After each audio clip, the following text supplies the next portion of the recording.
Marisan, so ayan, may bagong topic na naman tayo for today's video or for today's ganap. So ayan, so before anything else, kauglobe. Joke lang. So ayan, ito na nga, kasi nga naiinis ako dito, kasi na trending ito sa Rapitol po niya action. Isang batang babae na pinatulpo niya ang kanyang papa. So ayun na nga, doon na tayo sa pinatulpo ang kanyang papa, which is hindi daw sapat yung sustento ng papa niya na 500 per day. Oops! Teka, parang mali yun, di ba? Kasi kami, nung kabataan pa namin, actually, mga manisan, is talagang sariling sikap ako. Alam niya, sa nakakaalam sa akin, alam nila kung ano yung talagang pagkatao ko, mga personal background, personal background ko. So ako, since when I was high school, until college ako, so ayan, hindi ako palaging naghihingi sa mga magulang ko kasi nga nag-working student ako. Kahit na mahirap, ginawa ko yun para sa sarili ko. Diba? So ngayon, yung mga new generation ng mga kabataan ngayon, grabe mag-demand. Hindi nila iniisip hindi nila iniisip yung sakripisyo ng kanilang mga magulang. Diba? Sa panahon ngayon, ang hirap kaya super crisis, tapos ipapatulpo mo pa yung magulang mo o yung papa mo, which is, my God, ayoko talaga. Nainis talaga ako mga manisan sa mga ganitong mga bata, no? Sila pa yung may ganang magpatulpo. Dapat nga, be blessed, be thankful na lang kasi nga meron pa silang mga magulang na nandyan, nakagabay sa kanila. Uy, Diyos ko, kung ako lang masusunod, no? Kahit siguro, may 100 na ako per day na balon, ganun. Okay na, malaking bagay na yun para sa akin. 'Di ba? So, itong mga kabataan ngayon, di talaga nila iniisip talaga yung sitwasyon ng mga magulang nila. So, 'di ba? Kahit nga yung mga artista, yung mga mayayaman nga, nagbabalon nga sila ng 50, 100 pesos o 200 pesos, okay na yun. Malaking bagay na yun. Malaking tulong na yun para sa atin, sa pag-aaral natin, 'di ba? Tapos, yun na nga sa part na naiyak na talaga yung papa niya.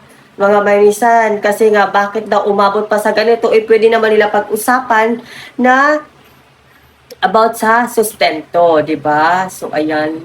Grabe talaga tong bata na to. So, naiinis talaga. Actually, ayaw ko talaga mag-content about sa ganito kasi nga. Pero, nag-content na lang ako kasi trending din naman. So, ayun, naiinis kasi ako, ayoko ng ganun. Kasi syempre, ako nga,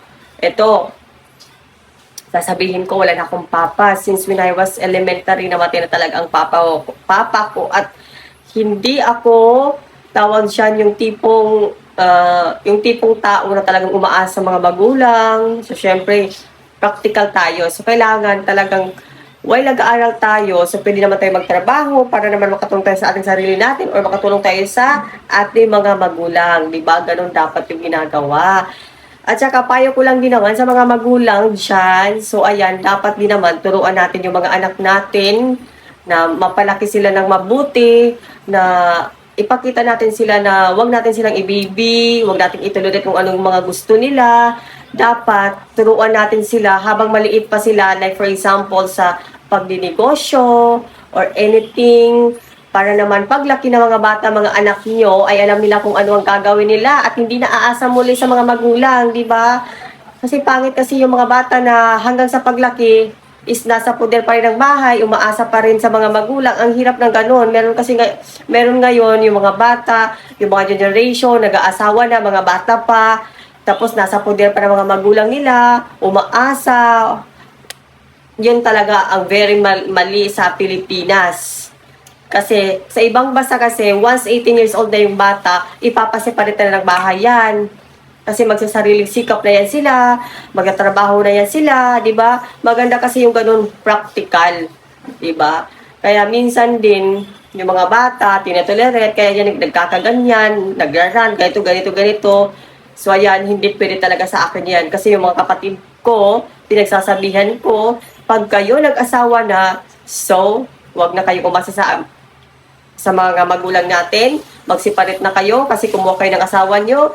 So, ayun. Pero, which is naman, sa pagdating naman sa tulungan, so, syempre, kapatid natin. So, ayan, kung meron tayong mga blessings, so, share lang naman. Tulungan din natin sila. ganun lang naman. Pero itong bata na to, so, napaka ano talaga ng attitude niya. Hindi ko talaga gusto yung attitude niya na pinakita niya kasi kawawa naman talaga yung papa niya, napaiyak na lang sa harapan ni Rafi Tulfo, which is hindi na dapat niya yung gawin. So, ayun lang. Thank you, and don't forget to follow mo for next trending. So, ayan, tatalakayin at iko-content natin yan. Babush!